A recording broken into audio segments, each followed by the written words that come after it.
Donc, je me présente, je suis Nicolas Perrin, je suis en charge des activités Salesforce chez Niji. Merci donc et bienvenue à tous ceux d'être présents pour ce webinaire dédié à la dernière release de Salesforce, la Summer 2025, la Summer 25. Comme vous savez, la Salesforce propose des mises à jour régulières, en fait, 3 fois par an, pour être plus précis. Alors, il y a des produits qui bénéficient de mises à jour beaucoup plus régulières, notamment avec l'IA et Data Cloud, mais ce sont quand même des releases qui concernent toutes les solutions, 3 fois par an. Il y a la Summer en juin, celle dont nous allons parler aujourd'hui, pardon. Il y a la Spring en février et puis la Winter en octobre, généralement. Alors la montée de version se fait automatiquement, hein, et on va dire 99% de tous les composants de votre environnement se mettent à jour de façon fluide. Cependant, c'est important de comprendre les changements, les évolutions et aussi découvrir les nouvelles fonctionnalités pour bénéficier au mieux de la puissance des solutions Salesforce. Bon. Et c'est ce qu'on va vous proposer lors de ce webinaire, vous présenter une synthèse de la dernière release de Salesforce, donc la Summer 25. Avant de commencer, je vous remercie juste de bien vouloir couper vos micros. Il y a une courte session ou une session de Q&A à la fin de ce webinaire qui est prévu. Vous pouvez poser vos questions dans le fil de discussion pour les reprendre donc, à la fin de cette présentation. Mais avant d'attaquer le webinaire, juste quelques mots sur Niji. Niji, société qui accompagne les entreprises dans leur transformation digitale. Nous avons plusieurs métiers, plusieurs experts, une grande équipe de conseil qui accompagne nos clients sur la partie on va dire du cadrage jusqu'à la stratégie. On a le design, bien sûr, des spécialistes de UX et d'UI. Une grande équipe qu'on appelle technologie, hein, des développeurs, des architectes et des experts sur toutes les technos ou la plupart des technos marché. L'équipe Salesforce, qui est celle qui va vous présenter ce webinaire, des experts data IA avec qui on travaille de façon étroite, elle viendra. Et enfin, une équipe cybersécurité. Nous sommes présents un peu partout en France et à noter, après le lancement d'une filiale à Casablanca l'an dernier, le lancement d'une filiale en Espagne à Valence cette année. Donc l'équipe Salesforce, une équipe, on est 140 personnes, on compte, on va dire, 500 certifications et on accompagne les clients vraiment de l'idée à la mise en œuvre. On intervient sur une mission de conseil société, du cadrage donc, jusqu'à l'exécution, jusqu'à la maintenance et le support. Et nous avons des expertises sur beaucoup de clouds. On se dit être partenaire multi-cloud avec des expertises sur quelques secteurs. Et nous sommes partenaires depuis 13 ans et nous avons le plus haut niveau de partenariat avec Salesforce, parce que nous sommes aussi partenaires. Voilà. Aujourd'hui, les experts qui vont présenter les nouveautés de cette Summer 25, cette release. Donc nous avons Rodolphe, qui est patron de la practice Core CRM, Laurent, qui s'occupe de toute la practice technologie, Christian, qui encadre les métiers et toute l'équipe autour de l'API Management et notamment de MuleSoft. Romain, manager dans l'équipe Marketing Cloud, hein, les solutions Marketing Cloud. Et puis accompagné, merci à eux, de Stéphanie, consultante dans l'équipe de Rodolphe, Hugo et Laura, consultants dans l'équipe de Romain. Voilà, merci à eux pour leur contribution. Donc nous allons aborder plusieurs sujets. On va commencer par le Core CRM. On ira ensuite sur la partie Einstein et Agentforce. On évoquera Data Cloud, même si l'actualité n'est pas forte, il y a comme des choses à dire. Ensuite, avec Laurent, on verra toutes les updates sur la partie technologie. Enfin, on continuera avec Christian sur MuleSoft. Et pour terminer, sur Marketing Cloud avec toute l'équipe. Voilà. Et donc, je passe la parole maintenant à Rodolphe pour la partie Core CRM. Merci Nicolas, bonjour à tous. Donc, je suis Rodolphe Konechny, directeur de la practice Core CRM chez Niji. Alors, côté Core, en cette Summer Release, on a noté des nouveautés intéressantes qui concernent la gestion des droits d'accès, Également, au niveau de la responsabilité, on a quelques nouvelles fonctionnalités sur les flows et puis également sur les Cloud Sales Cloud et Service Cloud. Et donc, c'est Stéphanie qui va nous présenter tout ça, donc à qui je passe la main. Merci Rodolphe, bonjour à tous. Alors effectivement, dans les nouvelles fonctionnalités de la partie corps, je vais déjà décrypter la plateforme. Cette plateforme, la première thématique que je souhaitais aborder va concerner la gestion des droits d'accès avec deux nouvelles fonctionnalités. Une première qui concerne une nouvelle option que vous trouverez dans le gestionnaire d'objets, dans le menu latéral, et qui va vous afficher l'ensemble des permission sets, des permission set group et des profils, et surtout de pouvoir les modifier directement depuis cette page. La deuxième fonctionnalité concerne le bouton résumé que vous trouvez d'ores et déjà dans les permission sets et les groupes, où vous avez la possibilité maintenant d'ajouter et de retirer des autorisations. Ces deux fonctionnalités participent à une centralisation efficace qui vous évite à tous pas mal de clics. La deuxième thématique que je souhaitais aborder sur la partie plateforme va concerner la responsivité. Là également, on trouve deux nouvelles fonctionnalités. L'une qui était bien manquante et qui a été donc comblée, à savoir les listes associées dynamiques qui sont désormais disponibles sur les supports tablettes et mobiles. La deuxième va concerner les ScreenFlow, dans lesquels vous allez trouver désormais un bouton d'aperçu de prévisualisation de votre flux d'écran sur ces trois supports que sont le PC, la tablette et le mobile. Donc, il s'agit évidemment pour les deux d'évolutions indispensables pour les usages digitaux d'aujourd'hui. Et sur la deuxième fonctionnalité, moi, j'y vois une convergence entre FlowBuilder et les OmniScript. Passons désormais à l'incontournable Flow, avec un lot d'évolutions encore sur cette release. Parmi ces évolutions, j'ai sélectionné l'action d'envoi d'email, qui n'est pas nouvelle, mais qui s'est refait une beauté. Vous avez une nouvelle interface organisée par section, avec une section en particulier de gestion de contenu, avec deux options. L'une qui vous permet d'attacher un email template en le cherchant par le nom important. La deuxième option concerne la création de votre corps de texte directement dans la section, avec une interface qui est plutôt confortable. Autre amélioration sur l'action d'envoi d'email, ce sont les thread ID et le log email on send qui sont masqués par défaut désormais, à moins de les raccrocher à un enregistrement. Et enfin, dernière amélioration, ce sont les pièces jointes sont désormais jointes via une variable de collection de type texte. Donc, l'interface est quand même beaucoup plus agréable qu'avant.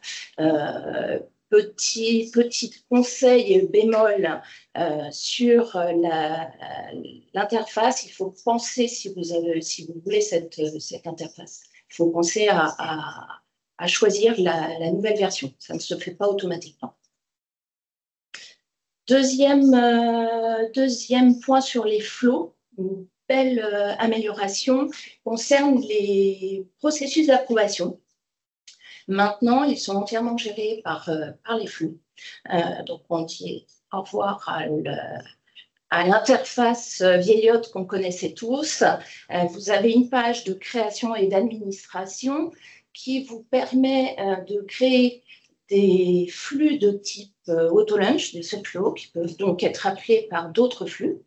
Et via l'assistant en particulier, vous avez jusqu'à 3 niveaux d'approbation successifs. La possibilité d'ajouter des actions finales, de créer un chemin de rappel. Et enfin, vous avez des options spécifiques dans la fenêtre de propriété du flux.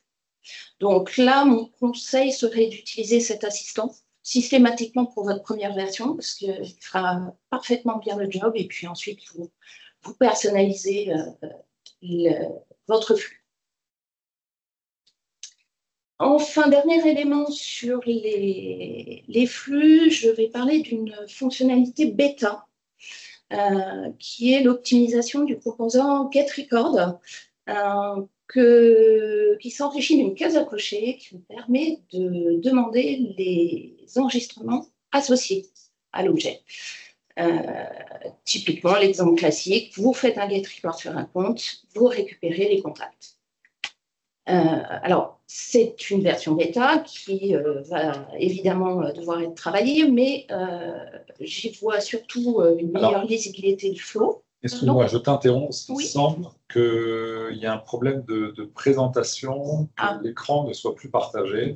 J'ignore pourquoi. Alors, laissez-moi régler ça. Je m'excuse, j'ignore. Voilà. Est-ce que c'est corrigé? Oui, c'est bon. Ouais. Oui, Très bien. c'est bon. Très bien. Je ne sais pas ce qui s'est passé. Alors, on peut continuer. Excuse-moi, Stéphanie. Je t'en prie. Du coup, les grandes, enfin, l'intérêt de cette version bêta, c'est quand même d'améliorer la lisibilité du flow, de faciliter sa maintenance et de sécuriser les fameuses limites DML de Salesforce. Donc, ce sera une simplification majeure pour les utilisateurs, qu'ils soient débutants ou experts, quand elle sera disponible. Mais vous pouvez d'ores et déjà quand même jouer avec cette version bêta. Passons à Sales Cloud. Alors, je vais faire une petite digression. Je vais parler d'un produit qui est passé complètement inaperçu avec le tsunami IA, à savoir Spiff, qui a été racheté par Salesforce en 2024. Donc, il s'agit d'un produit indépendant de Sales Cloud, mais néanmoins complètement dans la logique métier, puisque c'est un outil de gestion de commissionnement avec de belles fonctionnalités avancées, à savoir automatiser les commissions via des formules de simple à complexe, qui vous permet de concevoir des plans de rémunération, de participer à la motivation des commerciaux de façon transparente, puisqu'on peut adjoindre à une opportunité le commissionnement potentiel. Et enfin, pour ne rien gâcher, Spiff a de nombreux connecteurs préconfigurés d'outils RH et ERP du marché. Donc, je voulais faire ce petit aparté parce que c'est mon coup de cœur de l'année. Et très intéressant pour les organisations avec une force de vente. Autre point sur Sales Cloud, ce n'est pas une nouveauté, c'est un renommage. Salesforce nous y habitue. Sales Go s'appelle désormais Salesforce Go. Alors, ce que c'est une interface qui présente les fonctionnalités existantes ou possibles, ainsi que des liens vers les paramétrages correspondants. Donc, c'était valable pour Sales Cloud et le changement de nom, évidemment, s'accorde à une extension de la fonctionnalité sur d'autres clouds, dont Service. Et c'est une interface intéressante quand on a une organisation avec plusieurs clouds, puisque vous pouvez filtrer les dites fonctionnalités. Pour finir, Service, il n'y a pas de mise à jour majeure avec cette release. On a parlé de Salesforce Go. Deux fonctionnalités sur Knowledge, la table des matières qui s'affiche en tant que liste associée sur un article et qui permet de faire de la navigation entre articles.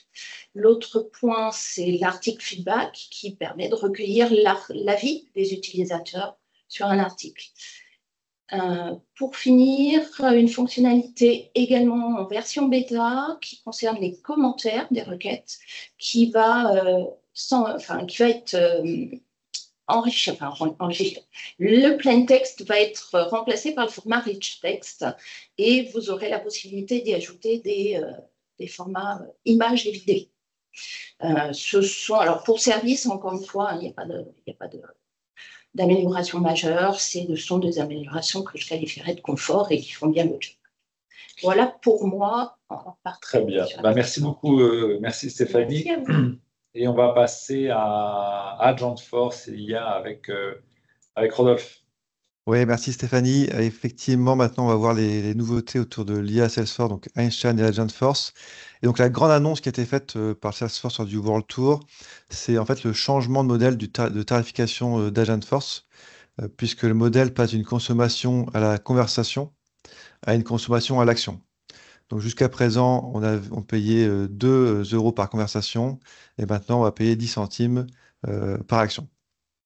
Alors, qu'est-ce que c'est qu'une action? Donc, en fait, une action, c'est en fait à chaque fois que l'agent va, par exemple, devoir réaliser une requête pour identifier et afficher un enregistrement, par exemple un compte, une opportunité ou un article de base de connaissances, ou bien lorsqu'il va faire une mise à jour d'un enregistrement.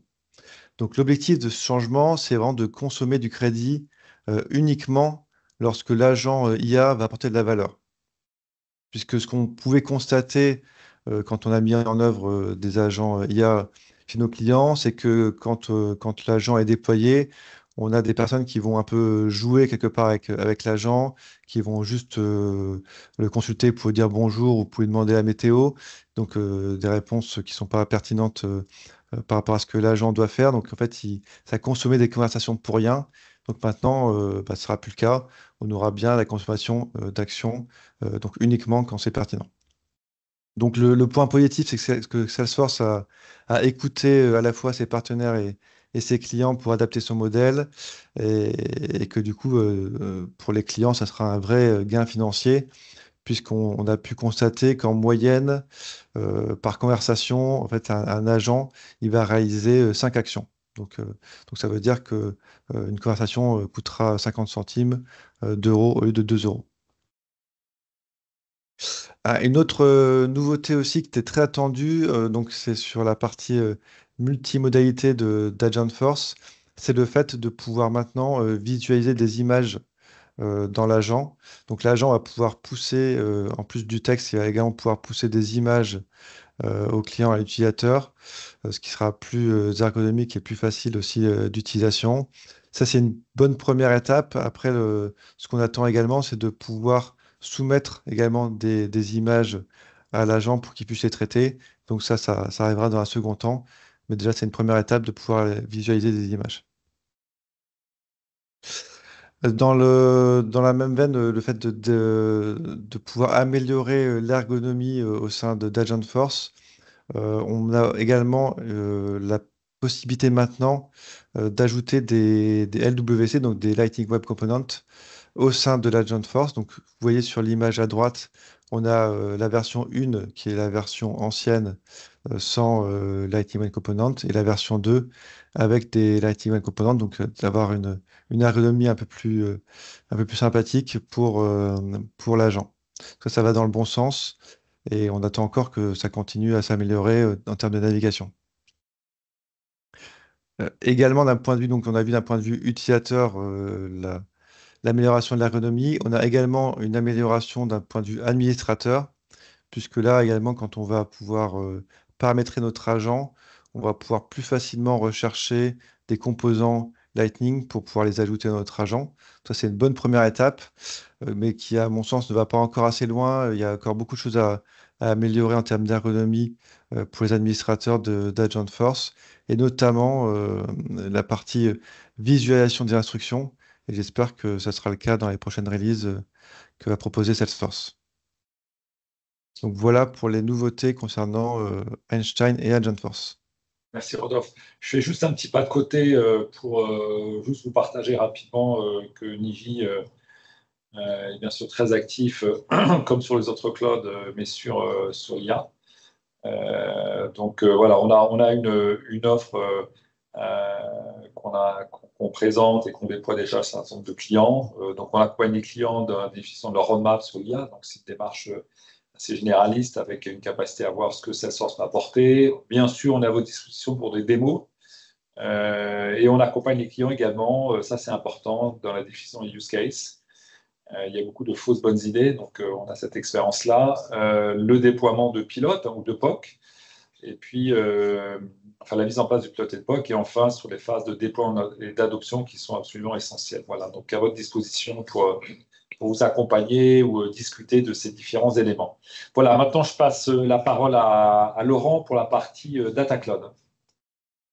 Bonjour à tous, merci Nicolas. Donc, comme le dit Nicolas, je vais vous détailler toutes les nouveautés qui concernent Data Cloud. Alors, petit rappel, hein, comme pour AgentForce, les releases de Data Cloud, elles sont mensuelles, hein, et là, je vais vous présenter les nouveautés des mois de mai et de juin.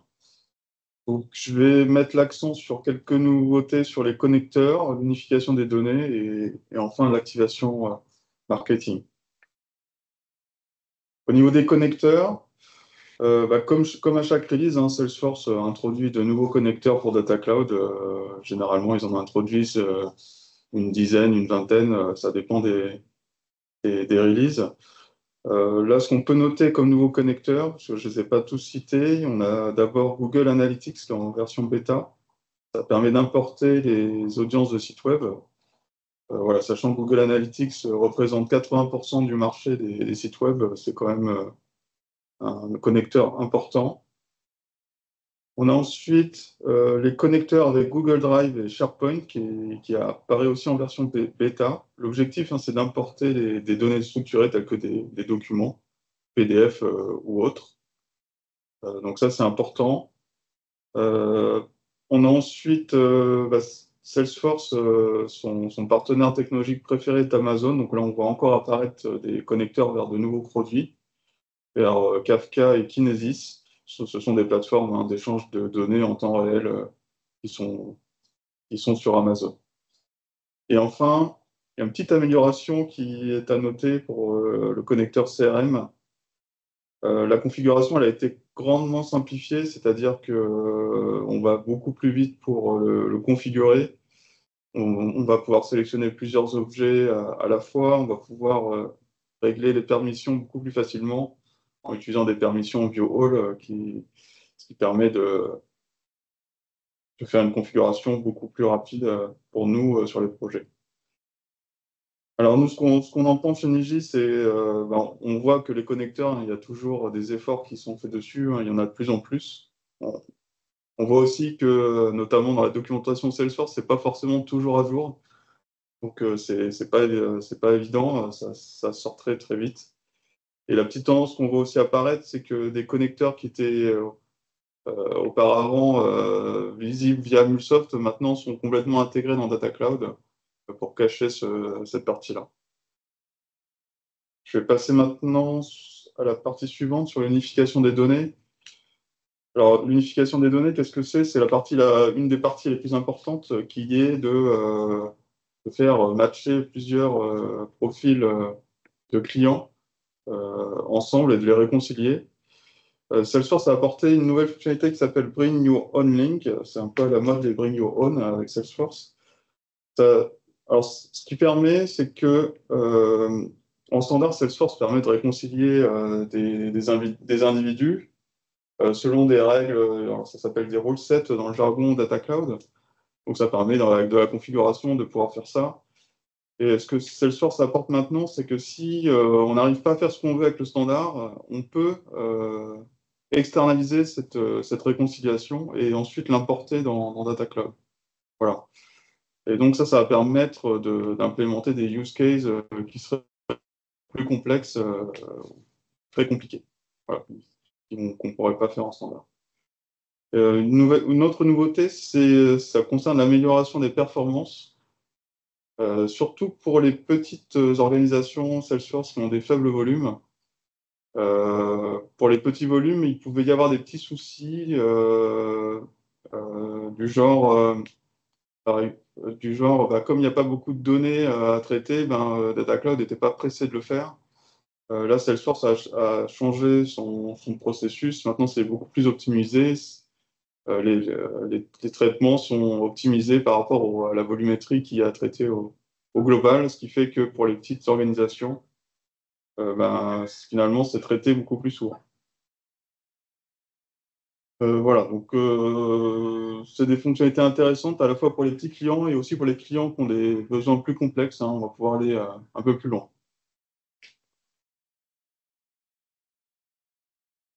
Alors, je vais passer à la partie concrète, qui est qu'est-ce qu'on fait de Data Cloud? On souhaite faire des activations marketing et publicitaires.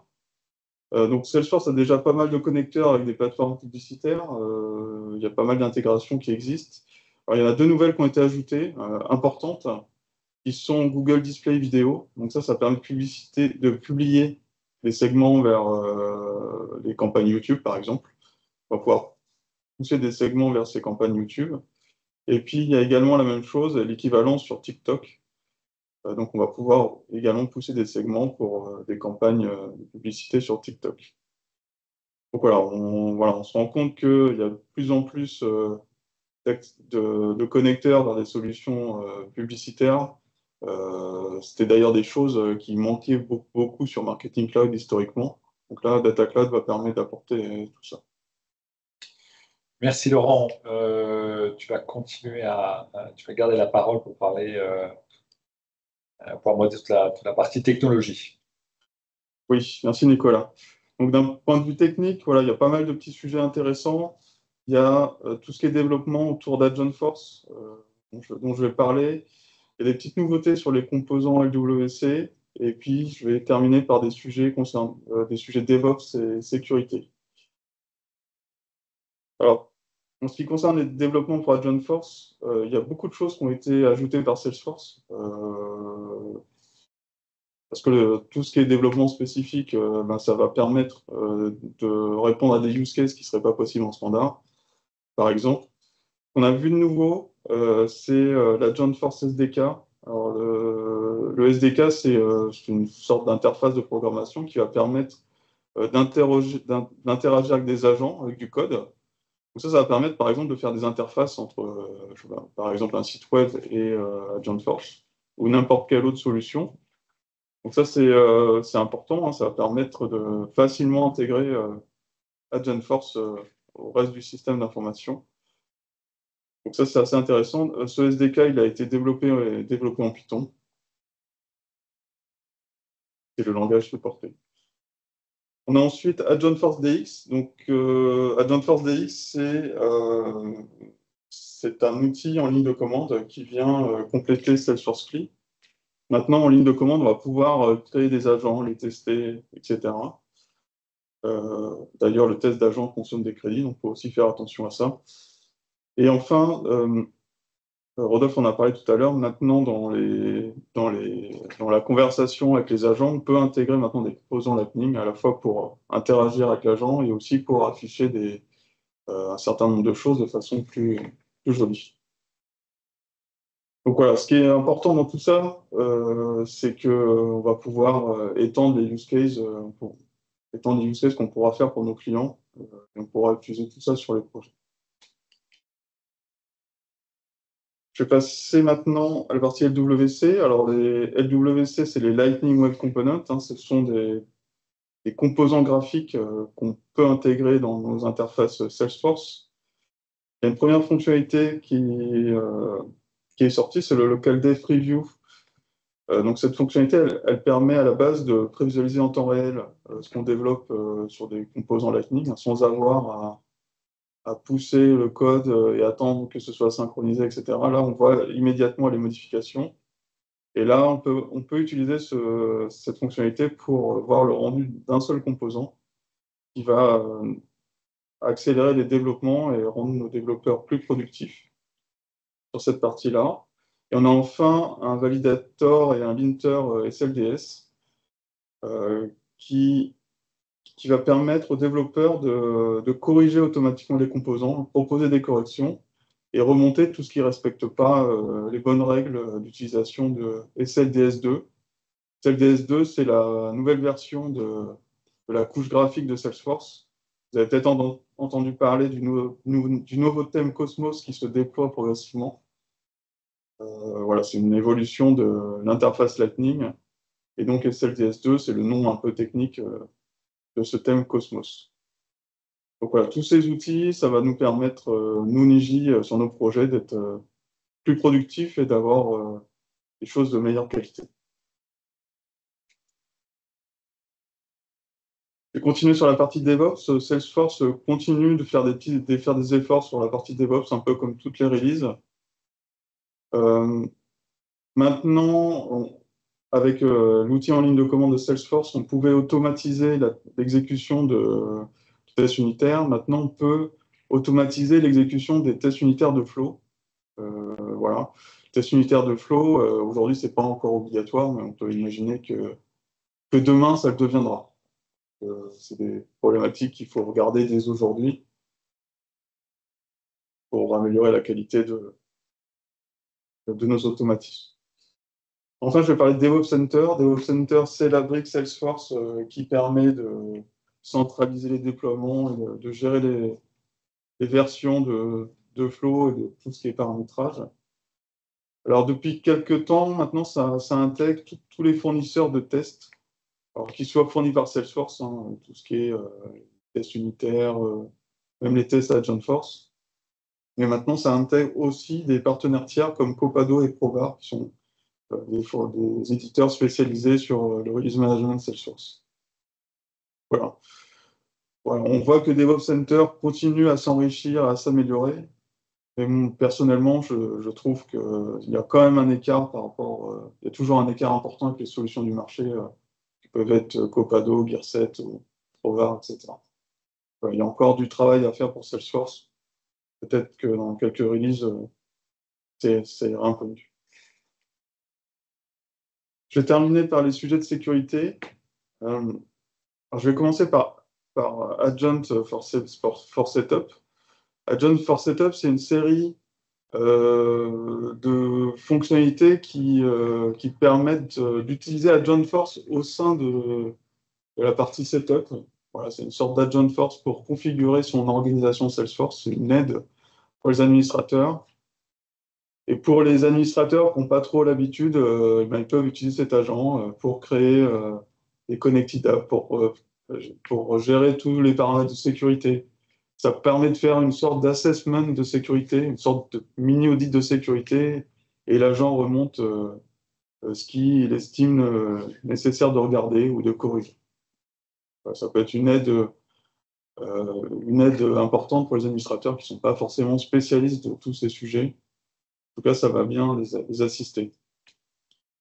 Une des évolutions que je préfère, c'est le Shield Platform Encryption. Alors, Shield Platform Encryption, ça existe déjà depuis très longtemps. Auparavant, on pouvait sélectionner ses objets et ses champs, tous les champs qu'on souhaitait chiffrer sur la plateforme. Donc, c'était un travail un peu long parce qu'il fallait lister toutes les données et les cocher les unes après les autres. Dorénavant, on peut ne plus se poser la question puisqu'on va pouvoir chiffrer intégralement la base de données sans avoir à sélectionner quoi que ce soit. Il y aura une simple option à activer et ça peut être fait avec la clé qui sera choisie par le client.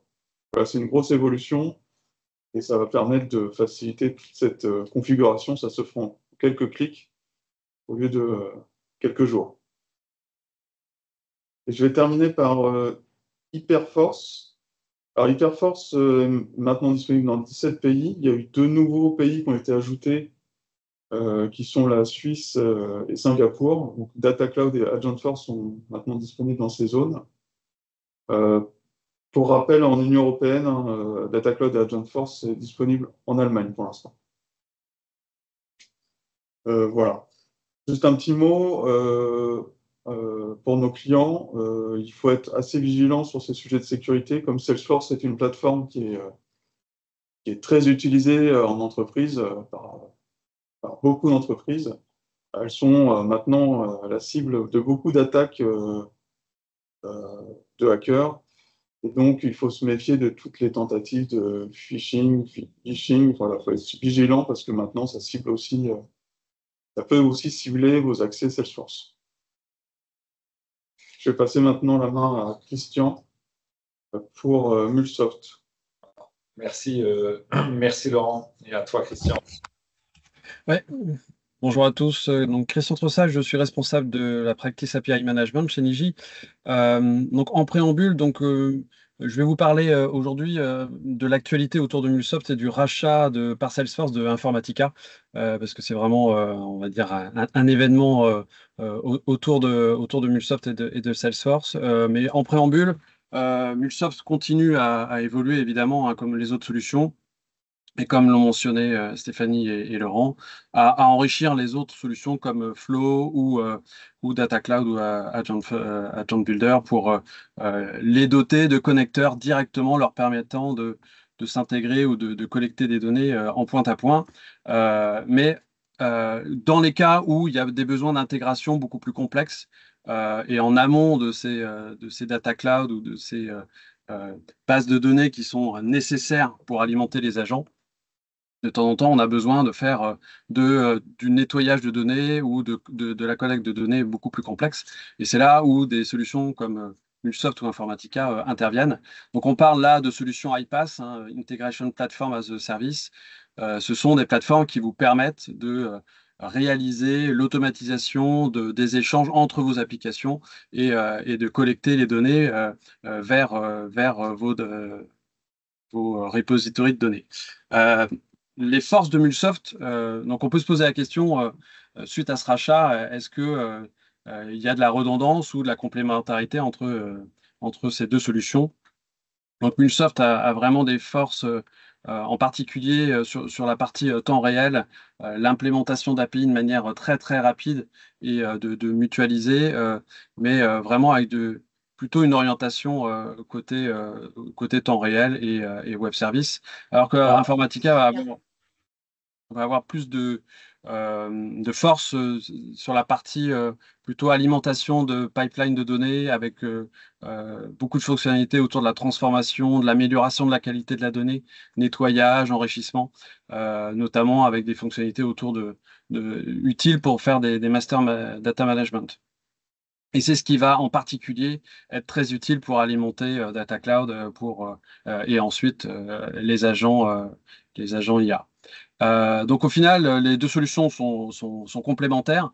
L'enjeu pour Salesforce, ça va être de réussir l'intégration de ces deux solutions. Ils n'en sont pas à leur coup d'essai en termes de rachat, mais cette fois, c'est vraiment, il y a quand même deux solutions là qui sont similaires en termes de fonctionnalités. Ce sont deux solutions iPaaS. Donc à voir. Est-ce qu'ils vont fusionner les deux solutions ou est-ce qu'elles vont s'enrichir l'une l'autre? Et puis également en termes d'IDE, d'interface, est-ce que les deux solutions vont fusionner ou coexister? Et dans ce cas-là, comment Salesforce va proposer l'accès à ces solutions en termes également de licence?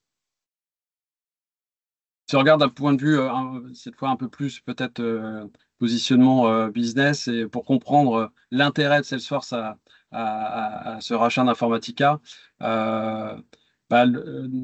on peut constater déjà que MuleSoft vient juste de sortir du cadran Gartner là, de la catégorie des leaders, alors que Informatica il est toujours positionné. Donc suite à ce rachat, ça permet à Salesforce de se repositionner en termes d'intégration et de plateforme d'intégration parmi les leaders. Et puis surtout, la somme des deux charge à eux d'en faire un tout qui sera supérieur, totalement intégré et qui viendra évidemment alimenter les autres solutions de Salesforce. Merci, merci Christian. Et on va passer, c'est pour la dernière partie, sur Marketing Cloud avec Romain. Oui, merci Nicolas. Juste avant de parler des nouveautés release qui concernent les outils de marketing, un petit mot sur un constat. Ce fameux stand-by généralisé sur les évolutions des outils marketing utilisés par les entreprises clientes de Salesforce depuis 2 ans. En 2024, en 2023, voilà, très peu d'évolutions sur Marketing Cloud. On parle beaucoup d'agents force. On en a parlé là déjà, mais très peu d'agents force dédiés au marketing finalement. Et là, cette année, ça va changer. Ça va changer pourquoi? Parce que déjà, il y a eu une conférence la semaine dernière, Connection Chicago, Et Salesforce a mis en avant l'approche IA Agentic Marketing pour la première fois. Donc, l'idée, c'est de transformer vraiment chaque message marketing, email, SMS, WhatsApp, enfin push application aussi, en véritable échange à double sens, c'est la promesse, qui seront pilotés par des agents IA autonomes. En gros, Marketing Cloud Next, car c'est son petit nom, on le voit à l'écran. Qu'est-ce que c'est? C'est finalement la révolution qu'on attend tous, un côté marketing digital. C'est une nouvelle interface unifiée, comme Lightning, qui rassemble pardon, les principales fonctionnalités Agentforce. Il y aura le builder contenu de Marketing Cloud Advanced, plus une base Data Cloud sur la partie data, plus Journey Builder sur la partie scénarisation de Marketing Cloud engagement et Flow sur la partie scénarisation de Marketing Cloud Advanced. Donc, c'est vraiment une réunion de tous les outils en fait aujourd'hui Marketing Cloud qui sont disponibles, hein. Et les 4 promesses phares, si on peut en retenir 4, c'est la première, création de campagne via des générations automatiques de briefs, donc c'est pour vos messages, hein, SMS, email principalement. La segmentation par prompt, avec donc du coup finalement la création de parcours scénarisés en quelques heures, hein, via l'IA. Donc ça, c'est vers ce où vont les outils marketing automation aujourd'hui. La seconde promesse, ça va être de créer un engagement dans les deux sens, ça, je l'ai déjà dit, transformation des messages no reply par des conversations interactives gérées par l'IA. Il y aura une refonte globale de toute la gestion des réponses gérées par les outils marketing cloud aujourd'hui, avec l'apparition en masse de bots, hein, avec une escalade vers l'humain si nécessaire, et tout ceci sera configurable lors de l'implémentation. La troisième promesse sera une qualification des leads, donc scoring, lead nurturing, automatisation des prises de rendez-vous aussi, avec tout de suite une liaison vers le CRM Salesforce. Automatisation d'envoi de documentation aussi, il sera possible de faire ça. Donc tout ça sera nettement plus performant. Il y aura des choses qui pas aujourd'hui qui seront aussi mises en place. Et la dernière promesse, c'est l'optimisation de la publicité sur les médias payants. Comme l'a dit Laurent, hein, sur la partie Data Cloud, il y a une nouvelle activation pour faire de la pub, hein, sur les formats vidéo et sur Google. Voilà, c'est une vraie percée vers le display qui fait plaisir parce que c'est des choses que Salesforce, côté marketing, ne faisait pas du tout. Donc, ça permet de réunir tout ça dans un seul et même outil et ça, c'est quand même plutôt pas mal. En termes de disponibilité, on entend parler de l'été 2025 aux États-Unis. Donc, c'est déjà maintenant, en fait, parce que finalement, l'été, c'est dans une semaine. Et à partir de la fin de l'année pour l'Europe, bon, il est fort à parier que les clients qui possèdent Marketing Cloud Engagement ou à compte engagement se verront contactés par leur commercial Salesforce dans les mois qui viennent, à partir de septembre, à mon avis, pour pouvoir avoir une présentation de cette nouvelle solution. Il y aura des convergences progressives, forcément, parce que cet outil sera mis en place, sera mis à jour et les autres seront petit à petit, en fait, pas en fin de maintenance, mais presque. Donc potentiellement, en fait, ce qui est sûr, c'est que nous, on est certain que c'est le chemin vers ce quoi il faut aller côté marketing digital. Donc ça annonce un futur super intéressant. Mais bon, avant de parler du futur, on va essayer de parler du présent. Et présent, c'est les releases du coup Summer. Donc je vais laisser la parole à Hugo qui va vous pitcher les évolutions sur Marketing Cloud Engagement. Merci Romain. Alors concernant Marketing Cloud Engagement, la sortie de la Summer Release est prévue entre le 6 et le 27 juin. Donc c'est encore en cours, tout n'est pas encore sorti, ça sort petit à petit. De manière générale, on n'a pas de changement révolutionnaire sur cette release, mais tout de même quelques petites améliorations, notamment sur les sujets que vous voyez à l'écran, donc Automation Studio, Journey Builder, les rapports marketing qui ont été améliorés, Mobile Studio et aussi une amélioration sur Package Manager. En termes de nouveautés, je vais commencer par une des briques phares de Marketing Cloud qui est Automation Studio. Ici, on va retrouver une mise à jour majeure puisque les messages d'erreur concernant les activités de transfert de fichiers ont été améliorés pour fournir plus d'explications, donc avoir des messages plus clairs. Alors, il y en a beaucoup qui ont été améliorés, mais j'ai quand même voulu faire un petit exemple. Ici, c'est celui qui prévient lorsqu'un chemin d'accès au fichier dans le SFTP est incorrect. Alors avant, on avait un message très, très court qui disait que l'importation avait échoué en raison d'une erreur système. Et maintenant, on a plus de détails. Donc, on nous prévient que l'URI est non valide dans l'emplacement de transfert de fichiers. Et on nous dit qu'il faut revérifier la configuration de l'emplacement de transfert de fichiers et réessayer. Donc voilà, beaucoup plus d'informations. On a déjà une piste sur comment résoudre le problème. En ce qui concerne les releases de Journey Builder, on va retrouver une amélioration intéressante. Dans les nouveaux parcours de Journey Builder, l'activité de dernière attente n'est plus automatiquement incluse par défaut. Alors attention, ça ne veut pas dire que cette attente a été inutile jusque maintenant, mais juste il faut continuer à l'utiliser, continuer à l'ajouter à la main, et ça de manière un peu plus réfléchie, comme dans un parcours paramétré en réentrée uniquement après la sortie. Dans ce cas-là, l'activité d'attente en fin de parcours, elle reste utile parce qu'on peut gérer le temps d'attente avant une réentrée du contact dans le même journée. En ce qui concerne le reporting maintenant depuis Marketing Cloud, on retrouve aussi 2 améliorations qui sont notables. Alors tout d'abord, la période d'accès aux données a été étendue à 2 ans pour les données de tracking depuis Email Studio, ainsi que les données d'Analytic Builder, donc tout ce qui est Intelligence Report.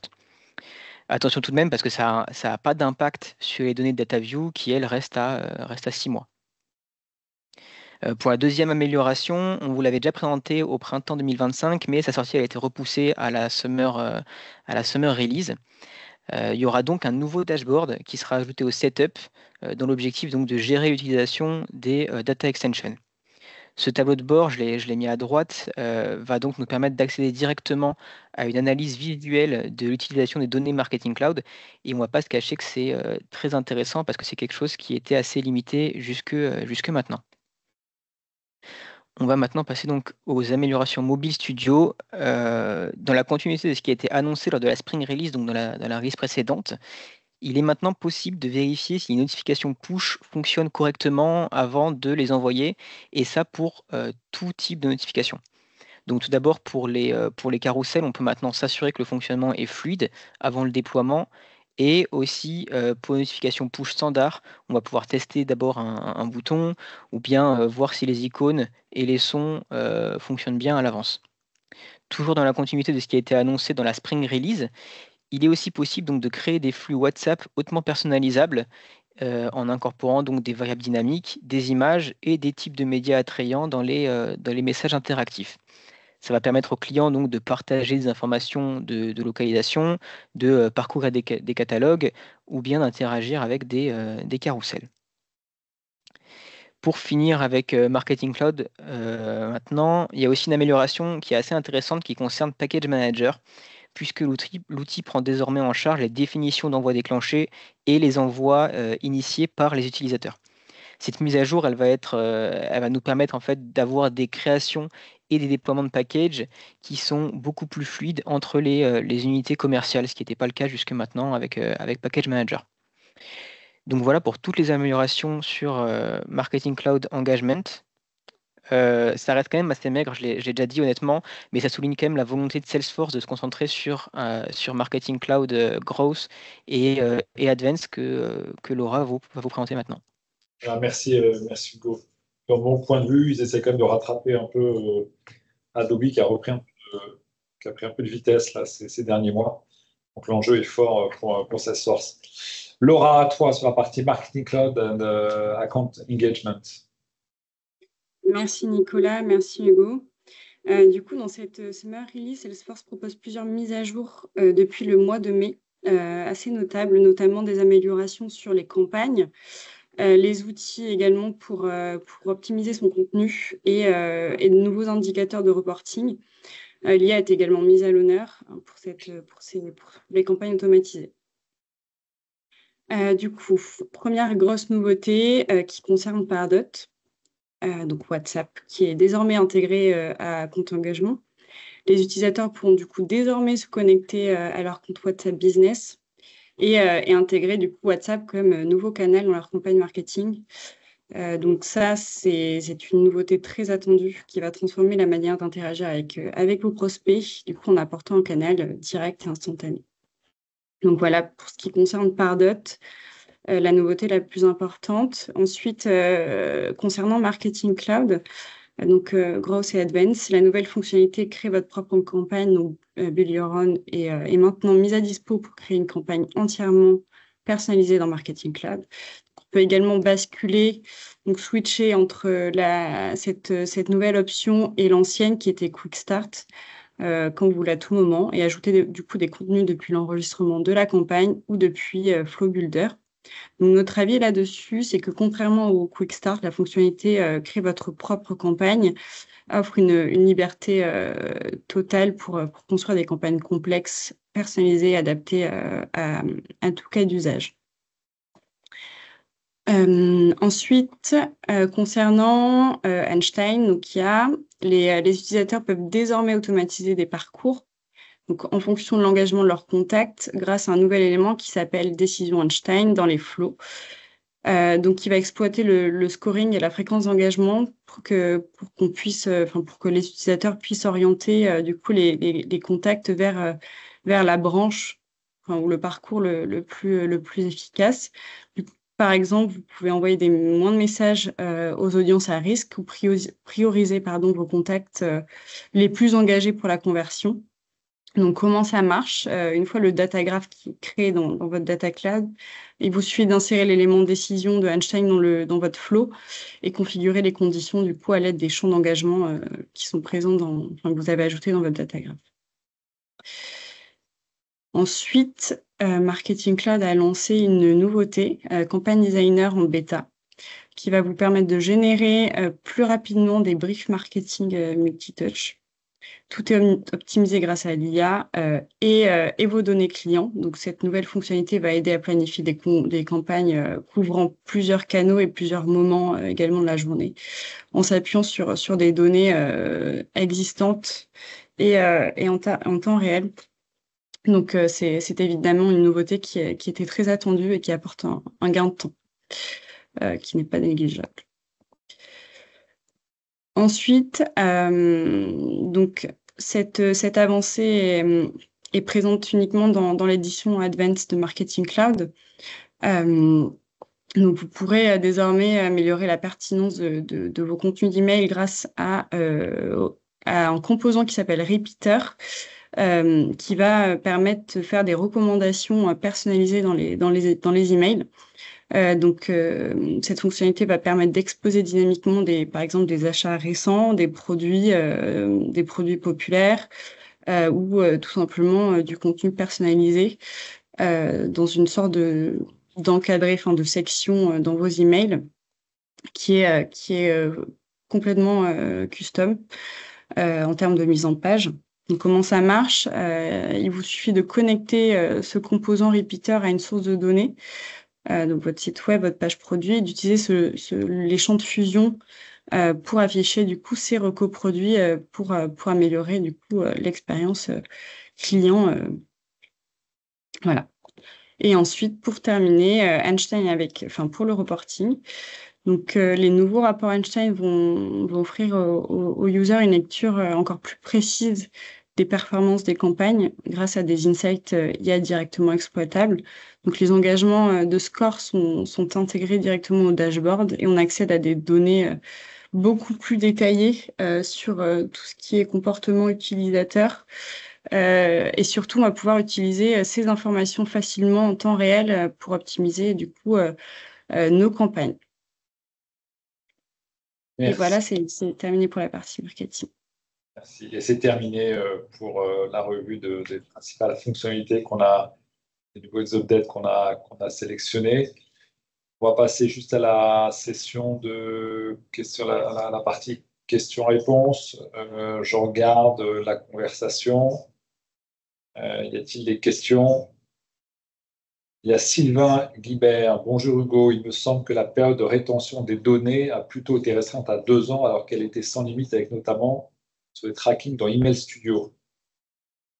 Oui, je me suis un peu mal exprimé. Ça a été réduit du coup pour tout ce qui est Email Studio dans le tracking, sûrement pour des causes de coûts de serveur pour Marketing Cloud, et augmenté pour tout ce qui est Journey Builder, du coup Intelligence Report, avoir des rapports sur 2 ans. Là, on avait moins de données.